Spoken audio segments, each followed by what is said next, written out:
First of all, let me do the welcome. Good morning, Professor Jha. Since in your part of the world it is morning, it is, I think, something 9-ish, right? So good morning That to is you. correct. Right. Good morning, Miss Natasha. It's a pleasure having you with us this evening. And good evening, all the participants. Good evening to all the joinees. My name is Rajan Makkar, and I am the director of the Gateway Institute of Hotel Management, which is in Sonipat. The institute is affiliated to the State Technical University and is in operation since 2010, with the notable presence in Northeast India and Nepal as well. The hospitality school plans to transition to become part of Rishihood University by next year. Therefore, on behalf of both Gateway Education and Rishihood University, I welcome you all to this virtual event and virtual session. Our topic this evening is preparing graduates for Hospitality 2.0. The reason I chose this topic is because we need to advance our understanding of how the hospitality industry is poised to change as we slowly recover from coronavirus. More importantly, the big question for educators and hotel and hospitality management trainers worldwide is how do we prepare students to work in an industry that will be changing so quickly in such a short period of time. To help us do that, we have two thought leaders joining us this evening. First, I would like to welcome Natasha Mehta, General Manager of one of India's most iconic hotels, the Oberoi, Mumbai. Let me tell you something about Ms. Mehta is a graduate of the prestigious Oberoi Center of Learning and Development and has been with the Oberoi Group for 14 years. Welcome, Natasha ji. I know how busy Thank you you. are these days, and I really appreciate you taking the time to speak to us this evening. I would also like to welcome Professor Dipra, who is joining us from the United States, a global scholar and an expert in luxury hospitality and tourism strategy. Professor Jha is the Director of Global Engagement for the Hospitality Management Programs at University of Nebraska in Lincoln. He's a pioneer in using virtual learning in hospitality education. He frequently travels across the continents and advises top luxury brands and tourism ministries. He has been an invited professor in residence at the Venetian Mega Resort in Las Vegas. Professor Jha, welcome to the event and thank you for joining us. I'm delighted, my organization is delighted that we have two superstars from the world of hospitality with us to discuss this very important concern, which I think most of the students all across the world share. What will happen to their future in post lockdown and post COVID? How bright is their future after this? So before we get started, I would like to inform everybody this session is being recorded via Zoom. And if you do not wish your video or voice to be recorded, you are welcome to mute your video and audio. Also, may I request everyone else to mute your audio so there is no disturbance while the session is in progress. And finally, let me tell you the format for this evening, which is I have a list of questions I'll be asking Professor Jha and Natasha ji. My goal is to have that conversation for around 40-45 minutes and then leave time for the participants to ask questions. The best way to ask your questions would be by using the chat feature. That way I can moderate the Q&A. So I think let's get started. Professor Jha, are we ready to go? Absolutely. Please go ahead. But before I start asking the questions which are there in the agenda, I love your background, which is full of life. Gone are the days when this kind of life we this kind of world we used to be in. I can see 90,000 people behind you. How come this is possible? And what is that? Oh, thank you for asking that question, Dr. Makkar. Let me begin by thanking you and Rishihood University for putting together this session. This is very timely. About the virtual background that I'm using, this is a picture of our university's football stadium. University of Nebraska-Lincoln has a storied football team, and when I talk about football, I'm talking about American football, not soccer, that's played in Right. India or Europe. And this is what the stadium looks like on game days. 80,000 Nebraska fans all cheering and wearing the Nebraska red.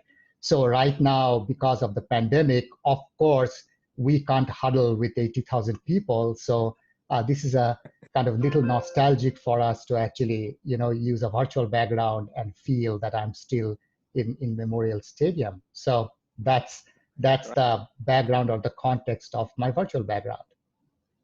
That is really looking great. Congratulations. Very nice.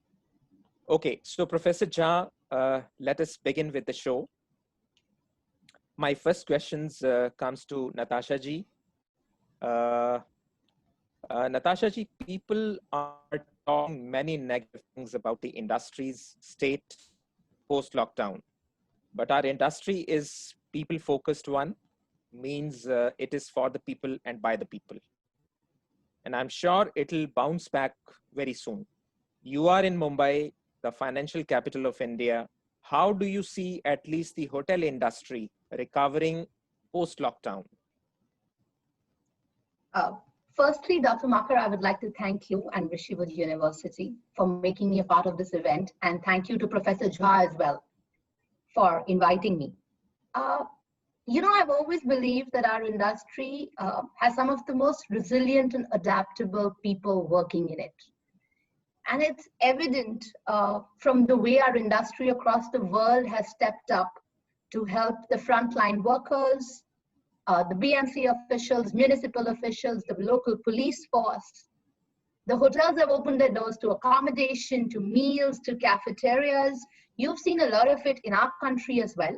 At the Oberoi Group, every hotel in each city has been doing its bit to help people in need. And that gives me great joy, and also I feel proud that I'm part of an industry that's always been empathetic. Coming to the second part of your question, which you speak about business, yes, we are all worried. It's a pandemic which has had unprecedented impact on aviation and hospitality and tourism. But I believe that we've handled crises well in the past. And I think we will handle this as well. Our strategy at the Oberoi Group is going to be focusing on domestic tourism, whether it's leisure or people traveling for work. And I do think that domestic travel will pick up once we start opening up the states in the country slowly. People haven't gone for a holiday abroad. There will be people traveling for a holiday. People will be driving to destinations they can, staycations, mini breaks. And this is the time when brands like us will be trusted, because we obviously bring in that safety element. So I'm certain everybody in our industry will adapt to it very, very quickly. And there is enough evidence outside. Professor Jha is an expert on the Chinese market. I'm hearing they're already touching 40% occupancies in the hotels in China. And that is primarily due to domestic tourism. You also hear encouraging stories coming out of Europe. Spain is planning to open 1st of July, and then eventually Italy is going to open the doors. France is going to open up. So at our hotel group, we are preparing what we say for the new normal, where we will focus on the best safety protocols. And as long as the country focuses on safeguarding the elderly and the really young, I think we are prepared with the new normal to start with domestic travel. And for the Oberoi group, another thing that I would like to share with you, domestic segment has always been the #1 segment for us. So we'll just, yes, so we'll just build on that. So one thing, Natasha ji, I must appreciate, and I know the whole fraternity, like the hospitality fraternity, must be appreciating that Oberoi hotels, they have clearly declared their new SOPs and new protocols on the social media and on the website, and to make it 100% transparent for the public, for the users, and for all the stakeholders. So which I personally believe that will definitely raise confidence of the people associated with the profession, with the industry, and you know, all the stakeholders. So that is really wonderful. And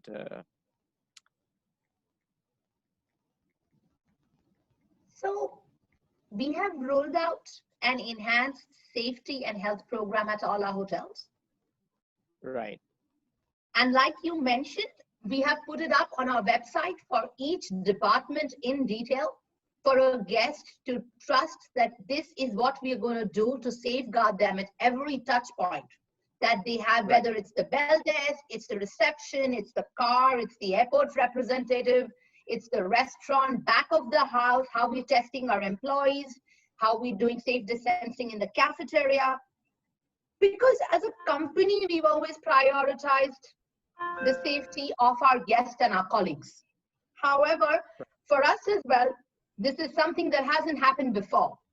So we Right. want the guests also to be aware and to know what we are doing to safeguard them, because this is something very serious. It has to be taken very seriously. In every hotel, we have now a health and safety manager whose job would only be to train, audit the entire team on all the standards that you see on our website. We've been working Right. relentlessly. Right. We've also collaborated with Bureau Veritas, which is the world leader in laboratory testing, inspection, and certification.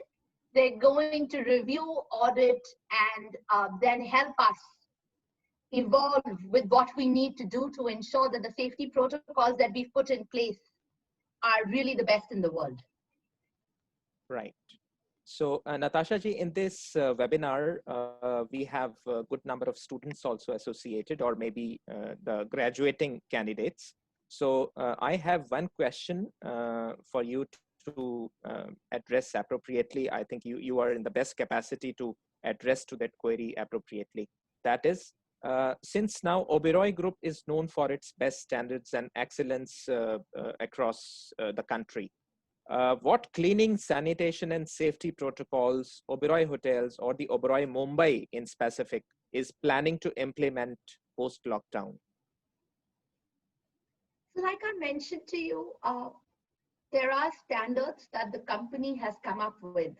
Our senior leadership and in consultation with young managers, when we do decision making in the Oberoi group, we definitely involve young managers as well, because they're on the shop floor handling guests and they actually know what's happening. So the set of standards that I mentioned earlier have been developed for the entire hotel. We've included every area of the hotel that is functional, and there are people responsible.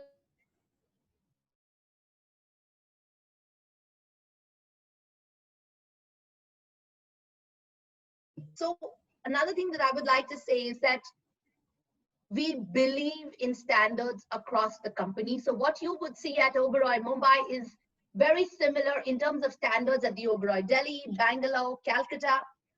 So in terms of all of that, we have two brands, Oberoi and Trident. There are some differences in the branding, and hence there are some standards which differ between the two brands. But across the Oberoi group, we have tied up with Bureau Veritas to help us do this. Right, right. Professor Jha, now let me come back to you. Professor Jha, you are a tourism strategy expert, and the world knows about that. What will be your expert piece of advice to tourism ministries and tourism departments for a comeback to the field and recover at a much faster pace? I will simply echo what Natasha just said. Two words, domestic tourism. When it comes to India or the United States or even many other countries across the world, I mean, let me just cite some facts and figures for India. As a matter of fact, 87% of tourism in India is domestic. And, and I was looking up some of the generator countries for India, and what I found was that amongst the top 5, actually, you have regional tourism from Bangladesh and Sri Lanka. Bangladesh is the #1 generating country for India. So if I were doing any kind of marketing strategy to highlight inbound tourism into India from the region, those two countries, Bangladesh and Sri Lanka, would be very appropriate. And domestic tourism in India has grown phenomenally. I mean, the last decade or so. I looked at the 2018 figures. There was 1.85 billion, that's 1.85 billion individual tourists, domestic tourists in India in the year 2018. So that's fantastic. So I think any kind of tourism marketing for now needs to be laser focused towards domestic tourism primarily, and secondarily towards regional tourism, Bangladesh and Sri Lanka, because I don't see international tourism recovering that quickly. People are quite reluctant to get on a plane from Europe or the US or Canada to come to India. And frankly, you don't need to spend marketing dollars right now on that. So yes, domestic tourism would be my my advice or suggestion. Right. Let me quote. Let me put at this point of time. Ministry of Tourism, Government of India. They have just now, in the recent past, they have started a drive to promote the domestic tourism, which is Dekho Apna Desh, and they are familiarizing people on different parts of our country where which has got potential worth visit. So is there something, or maybe some kind of that kind of a drive which is happening in the United States as well, where the domestic tourism is in promotion and initiatives are being taken by the Ministry of Tourism? Well, the United States does not have a Ministry of Tourism per se. Tourism promotion is handled by each city, or many of the states actually have something what we call a tourism commission, which is equivalent to a Department of Tourism in India. And we are, go ahead. Kind of state tourism, you mean to say? Yes. State tourism department? Yes, that is correct. So basically, we just had the Memorial Day weekend on Monday that finished. We did see a significant number of domestic tourism activities going on, and people are ready to travel, at least within the US, because it's a very large country. You can drive for 4 or 5 hours and go to an excellent tourism destination. You don't have to get on a plane to be able to do that. So yes, we are seeing very significant domestic tourism recovery within the US. I just read Disneyland is opening and all of that. So all of that is actually going to create a lot of momentum within the industry. That's correct. That's correct. Another question for you, Professor. As Natasha ji shared her company's new protocols in hotel operations post-lockdown, do you think as hospitality educators, we need to alter our curriculums worldwide in hospitality teaching? If yes, what should be the new components just to make our graduating students employable? That's actually a great question, and I'm glad you asked me that. Let me begin by saying what this pandemic is. It is truly a black swan event. And what I mean by that is that there is actually no precedent in the near history for something like this happening. And so this is actually also working as what I call an accelerant. That means, it's accelerating some of the changes that we are seeing in the industry. So help us understand that. I've put together some visual aids, because otherwise it gets very exhausting just listening to talking heads. So I'm going to spend a little bit of time on these graphics and visuals to kind of demonstrate what are some of the changes that hospitality schools should be undertaking. Go ahead, ask your question before I start sharing my slides. Please, please.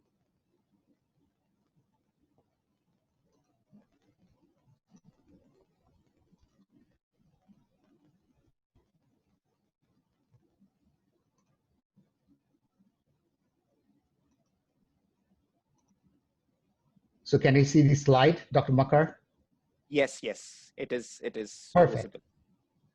Perfect. Very good. So, Clear. Traditionally, both the hospitality industry and hospitality programs have always focused on the people part of the business, and which is extremely important. But I have been saying for the last several years that hospitality is of course anchored around people, but equally important are process and innovation. So now that we are seeing all of these dramatic changes within this industry, what kind of professional knowledge, skills, and attributes would graduates need to be successful in a new normal workplace? So people focus is great, but now that when we are talking about contactless guest service or automation and all of that, how do we put all of these things into the hospitality education 2.0? What do hospitality programs, hotel management schools all around the world need to do? So here are a couple of things that I believe would be very important. First of all, hospitality education strategy needs to change. And this strategy is universal for any practice-based discipline, whether it's hospitality, whether it's management, whether it's business administration. So basically, focus on what students can do with what they know. It is great to know stuff or know the theory, but what students can do with that knowledge. Get really good at assessment. Assessment simply means that our students or trainees learning what they're supposed to learn. And how do you do that? Basically, start with, I'm using the Bloom's taxonomy model here. Basically, you are assessing students from lower level of learning to higher level of learning. And then also deliver learning in smaller bundles of skills. Use what we call in psychology of learning chunking. That means you break up the content or break up the instruction in smaller chunks, and also scaffold the education. That means first create a solid base before you go from lower level to higher level of knowledge. And I think what's equally important for everybody listening today is the concept of disruptive pedagogy.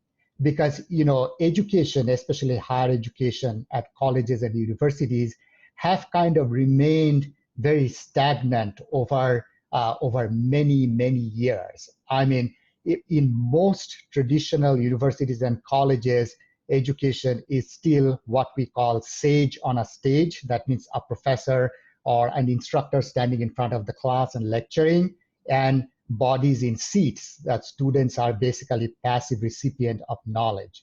And I, for one, am extremely, extremely concerned about that model, because I think that model is now being really challenged. So I would absolutely argue in favor of what I call active learning, which is much more inclusive and engaging.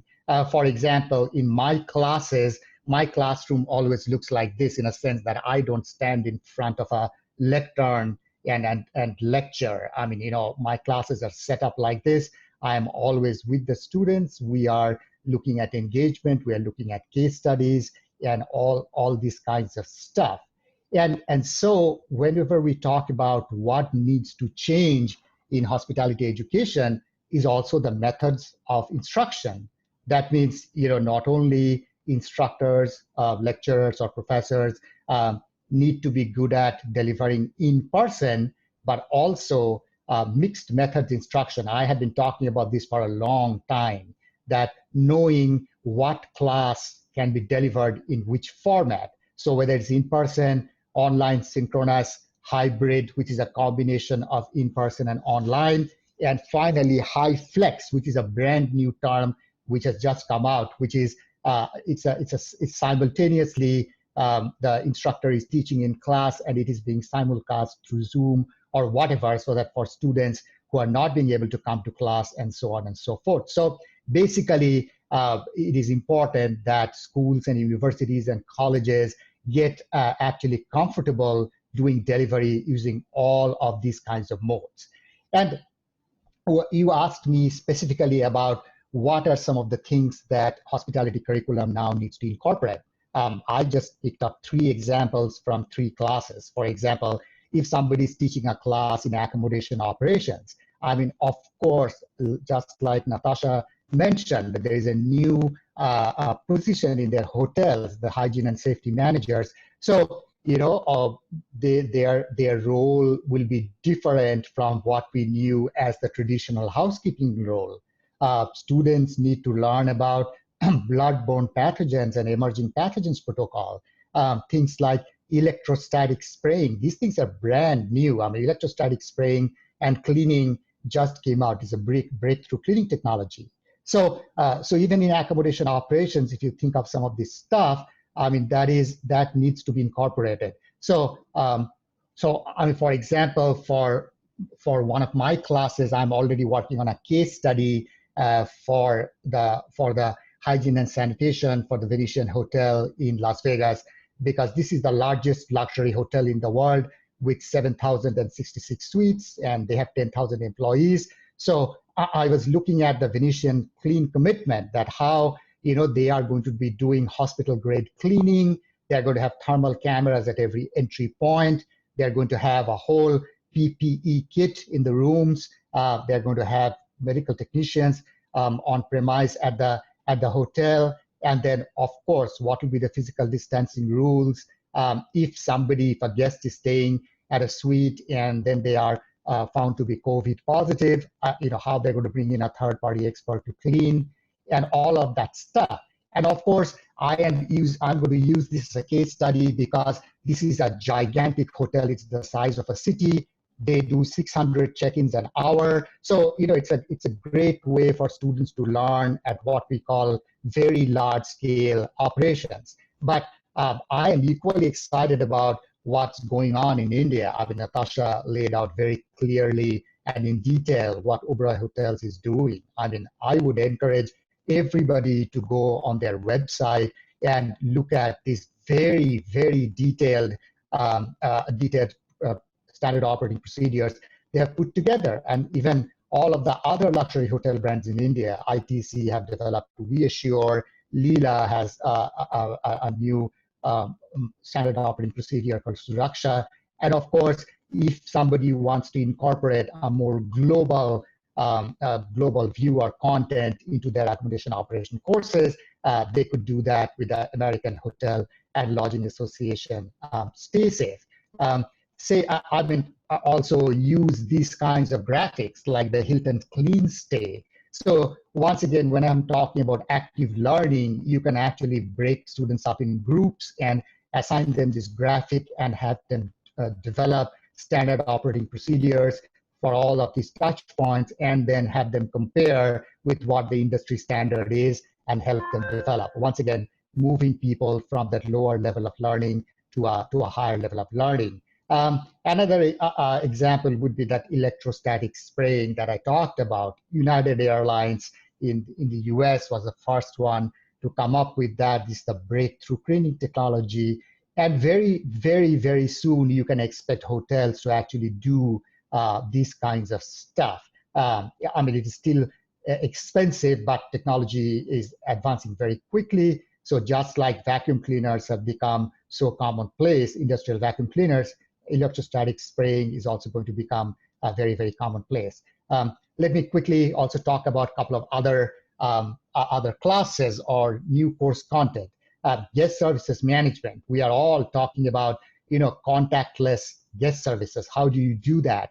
I mean, in many of my previous seminars or workshops I have taught, I have always emphasized on how automation can be brought into into the industry, and how does that actually jive with a brand promise? Like here I have the brand promise for Ritz-Carlton. It's all centered around people, like the 3 steps of service, what's the motto, the employee promise, the credo. But then how do you actually incorporate that with automation, like this robot which delivered food to my room a few years ago when I was staying at the Renaissance in Beijing in China. I mean, it's fascinating. One of my favorite places to visit in Las Vegas is the Tipsy Robot Bar, where robots actually make your drink. I will quickly play the video. If, you may not be able to hear the sound, so I will do the talking. So if you can see what's happening, the robotic arms are moving,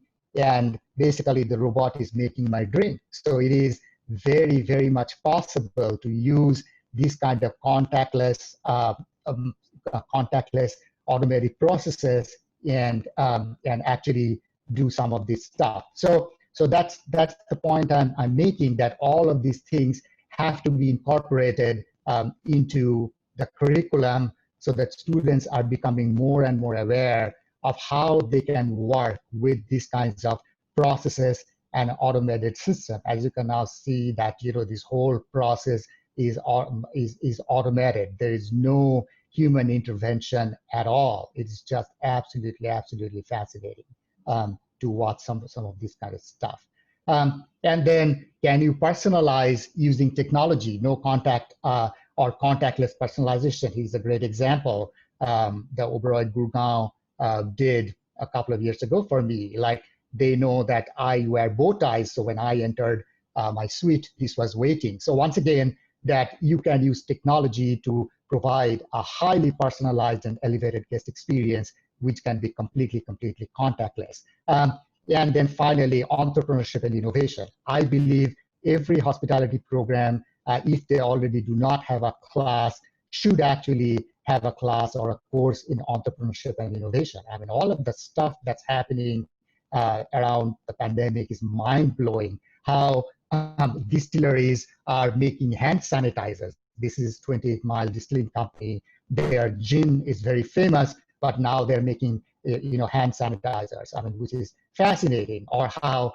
restaurants are now using takeaway to market their food and beverage and all those kinds of stuff. So basically, going back to where I started with this model, that what kind of professional knowledge, skills, and attributes would graduates need to be successful in a 21st century workplace. So that's basically what I think hospitality programs around the world need to do.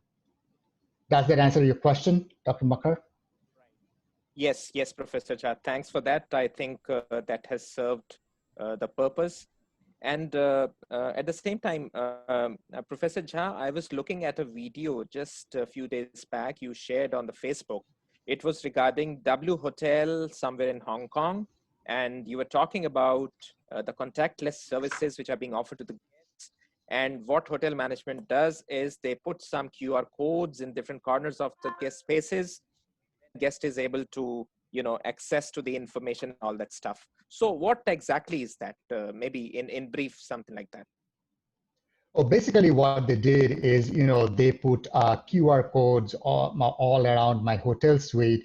And when I scanned the QR codes with my phone, it took me to short videos. Like one video welcomed me to the hotel, another video talked about their fitness center, another video talked about their restaurants and bars. So once again, it's a contactless way, but a very engaging way to basically kind of welcome a guest, make it personalized for them, and very, very creative. And this technology is widely available now. So we are not talking about rocket science here, but definitely students need to know that they need to be comfortable working with automated systems. Like, I always tell my students that, in the future, robots are going to be your coworkers. You need to get comfortable working side by side with robots, because that's a very important skill and attribute that one needs to have. Right. Thank you, Professor Jha.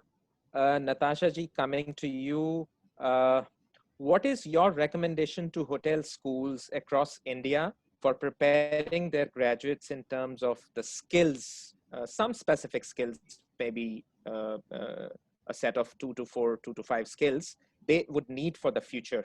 What do they need to know?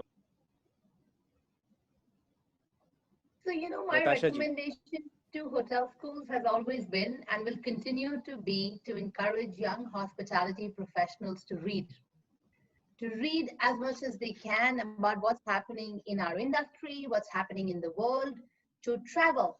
Nothing teaches you better than experiencing cultures by traveling to the various parts of your country and the world. You make friends Exactly. who tell you what is happening. I'll give you a very simple example. About 3 or 4 weeks ago, when this was happening, I think it was in about April, I called Professor Jha and I wanted to pick his brain to ask him what's happening in the US and what is the new technology that is coming up. And I'm very happy to share with him through your event today. He spoke to me about electrostatic spraying at that time. And we have introduced that technology in Oberoi hotels. And when we reopen our hotels across the country, every hotel will be using an electrostatic sprayer in all the rooms before we turn them around. Apart from the UV lights Natasha, and all the other Natasha, you have no idea how happy that makes me. I mean, that's incredible. And I remember when we were having that Zoom conversation, Natasha and I, we were just hanging out over Zoom and we were exchanging ideas and she was asking me all of that. And she asked, where can I even get an electrostatic sprayer? And I'm like, call the IIT in Mumbai. I mean, they are the IIT. They should be able to figure it out. Otherwise, what are the billions of dollars in taxpayer money going into IITs if they can't create an electrostatic sprayer for you? So, I mean, I just spoke about innovation, and that's a great example that how, now you can take a global platform and standard. So kudos and congratulations, Natasha, to you and all your colleagues at Oberoi Hotels for introducing electrostatic spraying. So next time I'm there, I'm going to do a full video shoot on that. You must, and use my hotel's example in a presentation. No, but coming back to the point, Dr. Makkar, and that's what I was saying, you never stop learning.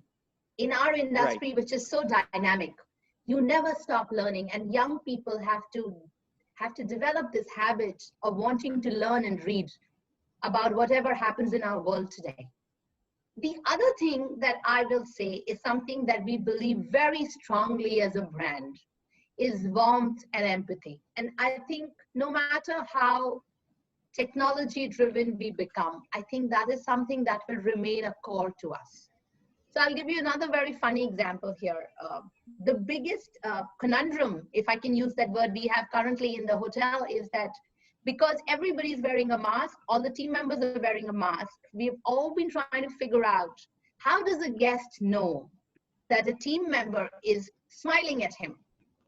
Because a smile is the most important part of the service that we provide to our guests.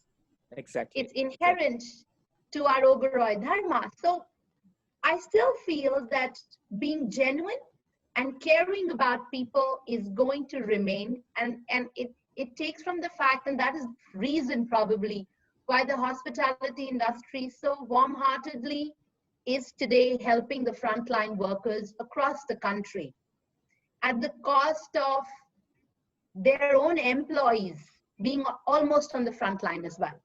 You have, I mean, in my sister hotel, Trident, we have some doctors from BMC staying who go out in Mumbai, which is the worst hit city in the country, every day, and they come and stay with us. And the team members are making their rooms wearing a full PPE kit like a doctor.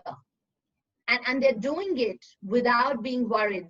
And I mean, of course, we're responsible for their safety and we're following all the protocols, but they're still doing it as part of the service that we provide. So I think if I have to recap, I would say reading, traveling, warmth, and caring about people never gets old. Never gets old. That's correct. And this is beautiful. This is beautiful about our sector, that we are able to mobilize our source for other purposes as well, like accommodating doctors and health workers in the hotels, whereas industries like aviation, so they are completely to a stop. Another question for you, Natasha ji. The Oberoi group is well known for taking care of their employees. There is no doubt about that. What did you all do to keep your workforce engaged and motivated during this difficult period, so they are ready to jump in as soon as the hotel are back in business? I think you're opening soon. So And I do feel, Dr. Makkar, if I can actually also add a question for Natasha to that. Yeah. I just saw a couple of questions come in, so I will let her address. Of course, that's a great question. Natasha, if you could also talk about how long it takes the electrostatic spraying to clean the rooms, and if you have any thoughts on demand destruction and how it is going to get recovered. So quickly, yes, sorry, I didn't mean to interject, right. but I just thought all of those could be addressed together. Thank you. Together. Okay. Right. So coming back to the original question that Dr. Makkar asked me, I do feel very proud of being part of one of the finest brands in hospitality. And we work together almost like a family. We always have. In my case, my hotel actually is open, partially open, because we had guests' rooms occupied with long stays and people who are stranded and who could not travel or get home abroad or within the country. So we have about 50 rooms occupied, because of which I have a restaurant open, 3 or 4 floors open, and we have a team working in the hotel to keep. And that team actually has helped us put together all the standards that you see today on our website. But I must say that the team really has stepped up and looked after our guests in very trying circumstances. And I'm very blessed that I have such great people working with me. Things that we do to keep them motivated, of course, the first part is training, and lots of training, because we've introduced a whole gamut of standards, and the team which is in the hotel and the team which is at home needs to be trained. So in the last week or 10 days, we've been spending a lot of time doing training via Zoom calls, phone calls, WhatsApps, emails. We're doing tests for them through class markers. For the team that is in the hotel, we are trying to be creative with our meals in the cafeteria. We insist that they have multivitamins that they need, build up immunity. We do meditation classes. We do exercising, of course, while maintaining safe distancing. But yeah, I think, again, it comes back to the same point, that if you genuinely care about your team and people that you work with, I think they realize that, they sense that, and they feel very proud and very happy to be a part of this organization. So I think it works both ways for us. And that's how we've been looking after them. Other things are, of course, we're trying to develop a lot more SOPs. And I would like to say that another thing that we have started doing as Oberoi Group that we were not doing earlier is takeaway food. We were very we always believed as Oberoi Group that the quality of the food is best maintained when a guest comes to the restaurant and dines. But now we realize that there are a lot of people who would like to eat the food that we make, but they might not want to step out of their homes. So across the company, we've now started doing takeaway food where people can pick up food from the hotel packed. There are some cities like Delhi and Bangalore which relatively have less number of cases. They're doing home delivery as well. Mumbai, unfortunately, doesn't allow me to do that currently. So that's another aspect that we have started developing at the Oberoi Group. But we are still doing it ourselves. We've not tied up with anybody because we can't take responsibility for another platform. And to come back now quickly to the 2 questions that Professor Jha asked me, the electrostatic spraying room, in a room, my room is about 400, 450 square feet, does not take more than 5 minutes. And I'll tell you why it is. We've only done a demo. We haven't got the actual machine as yet because we need for all our hotels. So currently what has happened is, due to the lockdown, the companies which are manufacturing it are working with very limited strength. So the companies are not able to deliver the orders that quickly, and nothing's possible to import right now.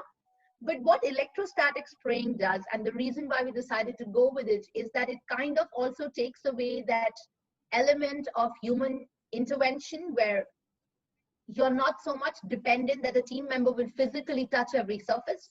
It scientifically touches every surface of the room, so it's very reassuring for guests.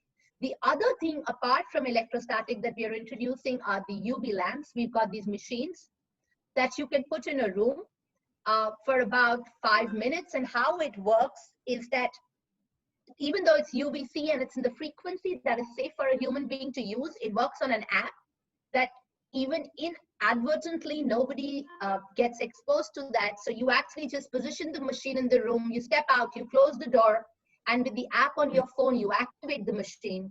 It works for about 5 minutes. It has motion sensors. So if somebody enters the room while it's on, it will switch off. And then after 5 minutes, you come out and the room is completely disinfected. This technology has for a long time been used in hospital operation theaters. So the effectiveness of this is 99.9999%. So these are the two technologies that we have introduced, and the UV is being introduced in our baggage scanners. It's going to come in our receiving areas. It's going to come. We're even looking at introducing it in our stores, because we have a jewelry store where somebody would like to try jewelry. And then how do you sanitize jewelry? Well, you put it in a box which has a UV. You close the box, you take it out, and voila, your jewelry is safe. The second question that you asked me, Professor, was about the demand destruction. I agree with you that currently it's been unprecedented, the kind of demand destruction that we've seen. But like I started by saying the webinar, that I think the domestic segment will pick up. And I also take you from the fact that the first day all the flights took off, most of the flights were full. So I think domestically people will start traveling, and I think it will be to brands that they consider safe. Right. Thank you. Thanks for your. Thank you.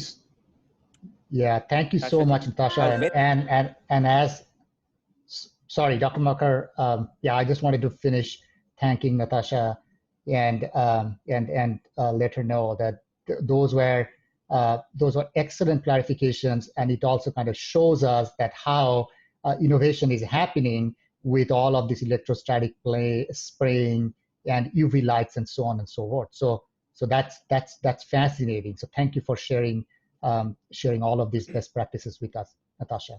Dr. Makkar, go ahead, please. Very interesting thing, interesting question from the participants for you, Professor. That is, we talked about are we talking about replacing humans with robotic machines? Since you mentioned about robotic services, inclusion of robotic services in the operations. In a country like India, which has large human resource at its disposal, how do we deal with it? Working solution? That's actually a great question. And, you know, this debate has always been around since time immemorial. Before vacuum cleaners were invented, how were hotel rooms cleaned? They were cleaned by hands with more than one housekeeper needing to clean that room. What did vacuum cleaners do? It automated the system. Not only that, it created a lot of efficiencies. Before robots, industrial robots came in, how did Ford Motor Company make cars in America? They were actually made by hand in the assembly line. But now everything is automated. What that has done is not only created efficiency, but cars have become infinitely safer, and the quality has improved. So I do not believe that automation or robotics will completely replace human beings. But there are certain repetitive work which machines are capable of doing even better. Like I just gave the example of robots making cars. Like now the quality systems, earlier there used to be a quality assurance person in Detroit, all of this auto manufacturing who used to inspect the cars. Now it is done by highly efficient efficient machines which can detect a minuscule scratch or or a split on your windscreen, which human eyes cannot see. So, so this debate is not new at all. It is not going to replace human beings. I think it is going to create new opportunities, and it is just going to make the industry more efficient and more innovative. That's how it is. Perfect. That's the correct address to this question. Natasha ji, how would you assure students aspiring to be in the hospitality profession, but due to the situation and likely slowdowns in the industry, many of them may be double-minded about their career and growth. So what is your message to those young students, those who are aspiring to be in this industry and in this profession? I would say to them, they need to be positive. Our industries always handle crises well. And I think we will come out of this one as well. It will take time because it's hit us really hard, but I think we will come out of it and we'll continue to be a people-driven industry.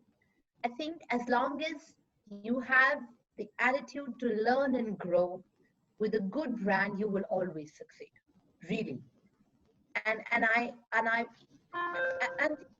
it's very evident from the way our industry has taken care of its people, even in this crisis, and it's evident across all the hotel chains that operate in India. I don't think they need to worry so much.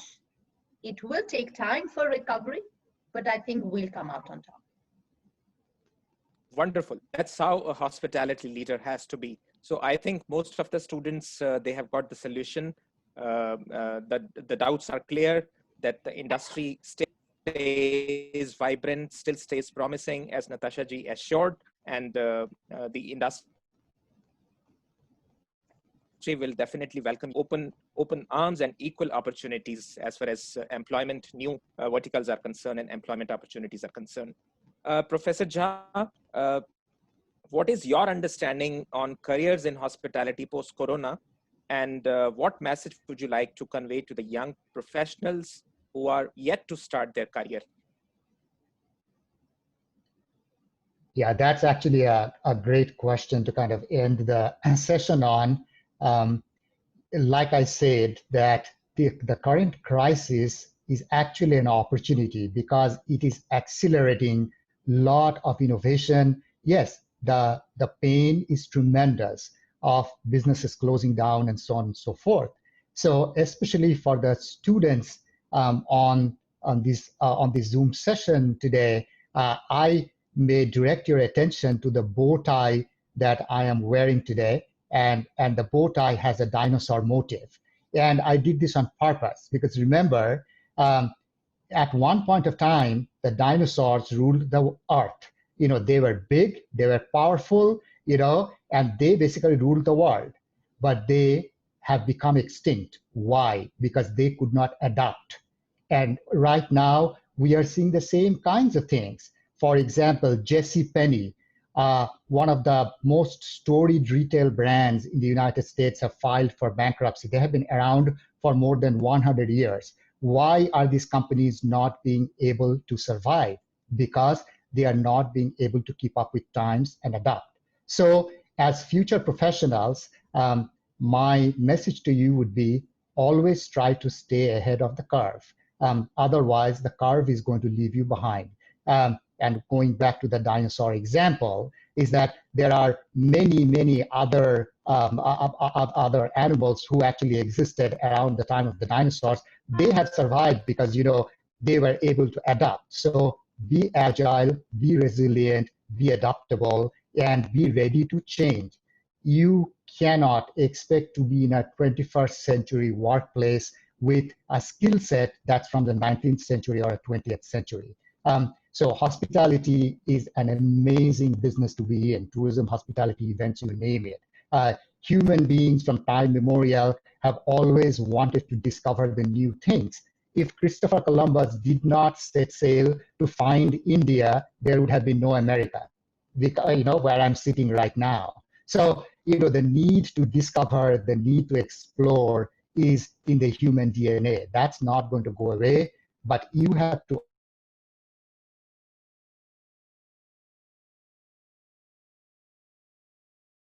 also ask, I'll be nimble, agile, resilient, and innovative, and ready to learn new things. So that is what I would tell the students and the future professionals. Does that answer your question, Dr. Makkar?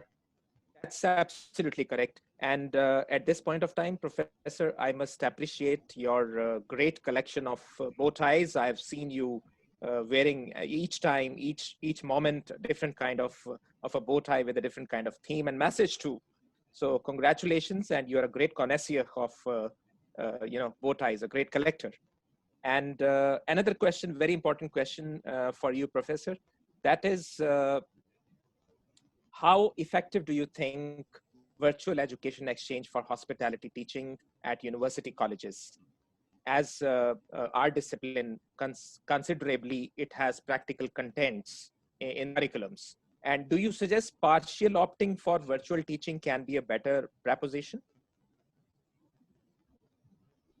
Yeah, that's also a great question and probably very, very timely. Let me quickly go back to share a couple of visuals for everybody to kind of understand what's happening with virtual teaching and learning. So that's going to help everybody. So, I have been doing virtual teaching for a long time now. So I mean, there are a lot of people actually on the Zoom session tonight. I can see many of my colleagues from universities in the Ukraine and Mauritius and all. So my virtual classroom looks like this. We have a lot of equipment.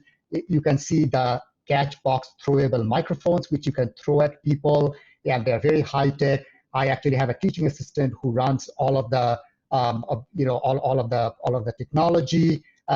Of course, I have a telepresence robot which I use, which moves around in my classroom to bring in guest speakers. And the reason I'm showing you all of these examples is that there is now a lot of technology, and if institutions can invest in them, virtual teaching can become very, very, very powerful. Or things like this, a full green screen studio with a Blackmagic suite of cameras and so on and so forth, so that professors can record their lectures, or even students can, do a video resume. I have been actually teaching my students, my senior students, to actually do a video resume or a video CV. So, I mean, is virtual education important? Absolutely. This pandemic is actually pushing institutions to be much, much more innovative.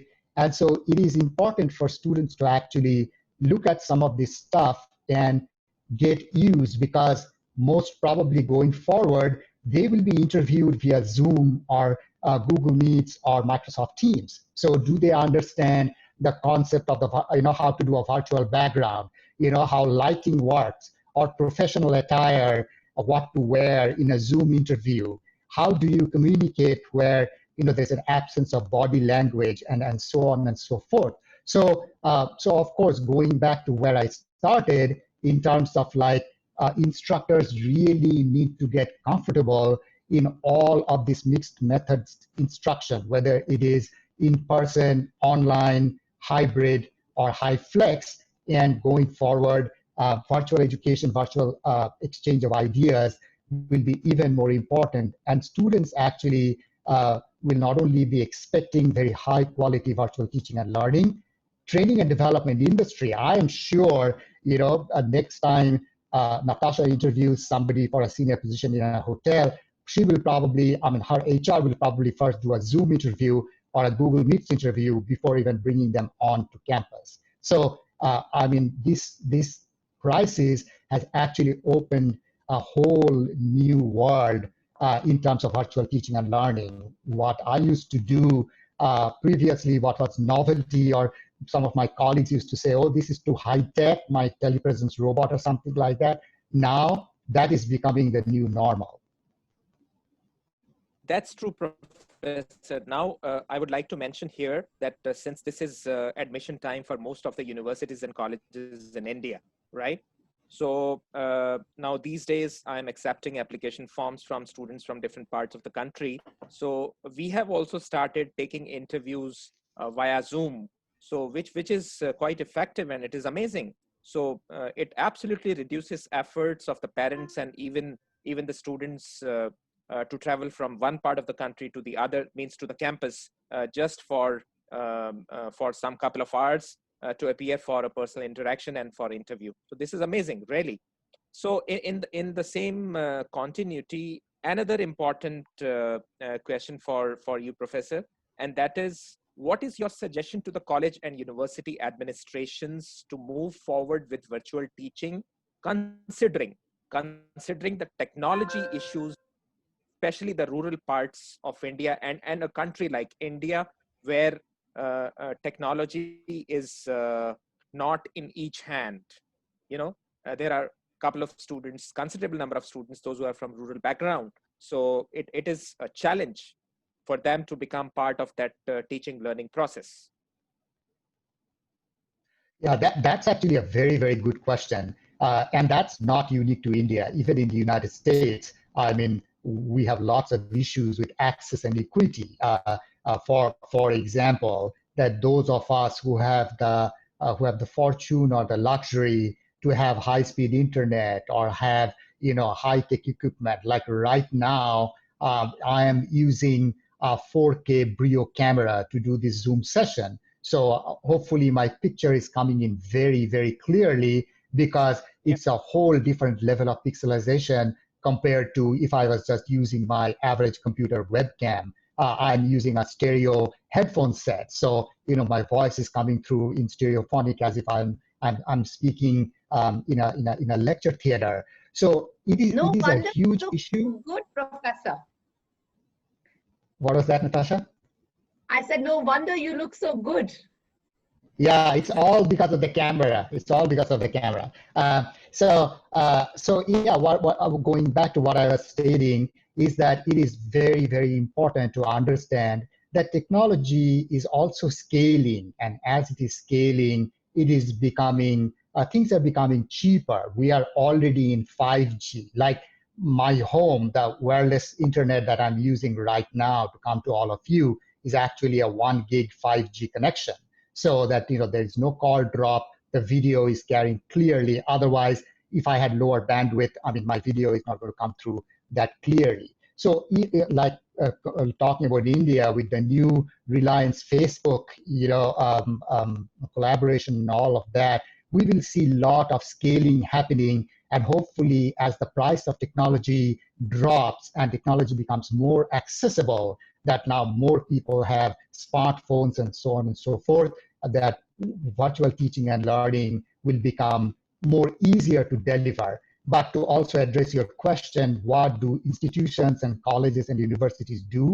They need to invest in the infrastructure. They need to invest in training faculty how to do this. When I first started using virtual background, a while ago, people used to always ask me, how do you do that? What is that? And I'm like, this is not rocket science. All you need is just a picture, any picture. So I wake up in the morning, depending on how I am feeling, I just put a picture. Like today, it is a memorial stadium at the university. I can change it to something else. So, that's not a problem at all. So I think institutions also start to seriously need to invest in the infrastructure and also train faculty, give faculty the necessary resources to help them learn how to actually teach using all of these mixed methods.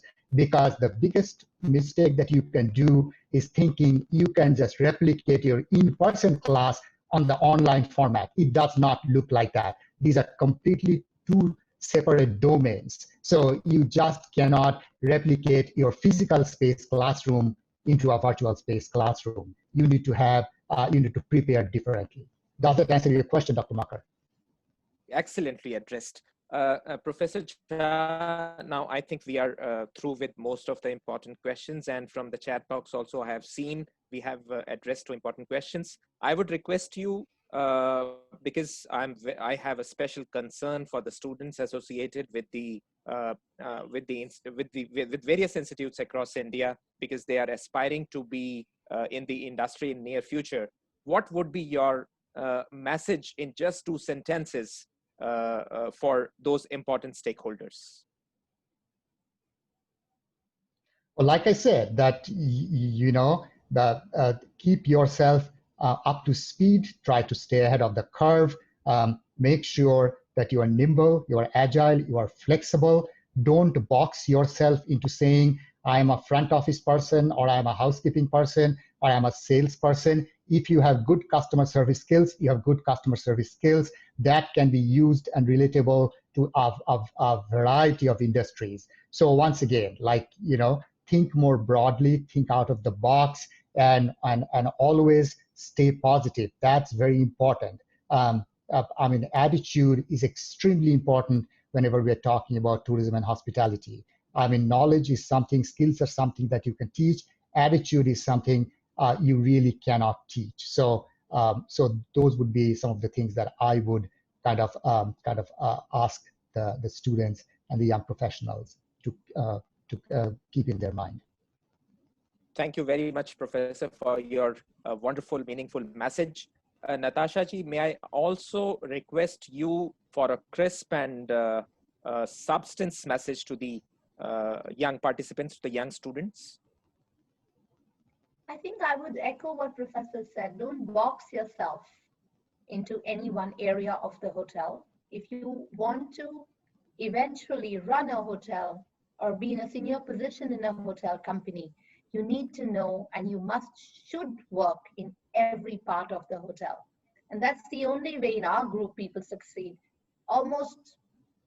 In fact, all our general managers have worked at least in 2, if not 3 departments in their career to reach the position that they have. And like I said, I can't say it enough, please read, start reading. Be curious to learn. The more you learn, the more ahead of the curve you will be. And I think travel more. Always, always. Nothing teaches you like travel. It teaches you food, it teaches you culture, it teaches you how to handle people, difficult situations. Travel teaches you everything. Become self-dependent and whatnot. Absolutely. Right. It was a wonderful session having both of you with us. Thank you to both of our speakers. You're actually superstars of your concerned sectors. Now it is time, already it is done. Thank you, Natasha ji and Professor Jha, for your valuable comments. Thank you all for joining us. If you have any questions, you are welcome to contact me by email. We will definitely try to address your questions if at all they are exclusive and needs a session. So good night. And on behalf of Rishihood University and Gateway Education, I wish you all good health and safety. Natasha ji and Professor Jha, it means a lot to me. It means a lot to my organization, Gateway Education and Rishihood University, having you with us this evening. It was great. Thank you so very much. Thank you, Dr. Makkar. You did a phenomenal job. You did a phenomenal job. And once again, I would like to convey my sincere appreciation and gratitude to both yourself and your organization, Rishihood University. So have a great day and a good night to all of you around the world. It was a pleasure having you with us on this Zoom session. Thank you. Thank you. Thank you. Thank you.